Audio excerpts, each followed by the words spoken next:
At 7:02 on the morning of December 7, 1941, an Army radar set on northern Oahu showed the largest echo its operators had ever seen.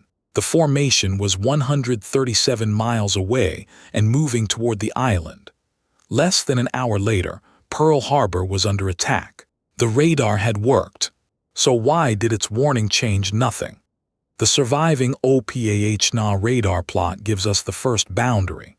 Privates Joseph Lockhart and George Elliott detected the contact at 7:02. Around 7:06, Elliott called the information center at Fort Shafter and reported a large target. This was not a vague rumor after the attack. It was a real signal, recorded while the aircraft were still more than 100 miles from Oahu. But a radar contact was not the same thing as an identified enemy formation. 5 mobile radar stations had been operating that morning as part of a training schedule. At 7 a.m., all except Opana ended their scheduled work. The equipment could show that a large group was approaching. It could provide range and direction. It could not place a label on the screen saying Japanese aircraft. That missing identity mattered because American B-17 bombers were expected from the mainland that morning. The signal was correct. Its meaning was still a decision. When Elliott's report reached Fort Shafter, most of the information center's plotters had already left. The officer on duty was Lieutenant Kurmit Tyler, newly assigned, and on his second day of observer training. Tyler believed the contact was the expected B-17 flight. He told the radar operators not to worry. That judgment was wrong. But saying one man simply ignored Pearl Harbor hides the more important evidence.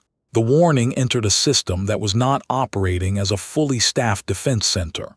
The radar crew could detect and track. The information center still had to identify, compare, communicate, and decide. The technology completed the first step.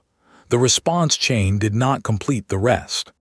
Lockhart and Elliott kept watching the echo as it moved south. At 7:15, the formation was about 92 miles away.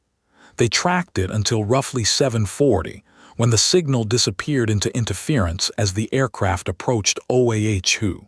The first Japanese wave contained 181 aircraft launched from 6 carriers. Shortly before 8:00, bombers and fighters struck military airfields and the ships at Pearl Harbor almost simultaneously. The surprise was complete not because no one had seen anything, but because separate clues never became one trusted warning. The radar contact did not guarantee that an interception could have stopped the raid. A different decision would still have required an alert to move through commands, aircraft to be ready, crews to act, and defenders to identify the approaching force correctly. The historical record cannot tell us exactly how that counterfactual would have ended.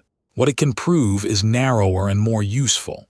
The attackers were detected, the contact was reported, and the report was interpreted as expected traffic.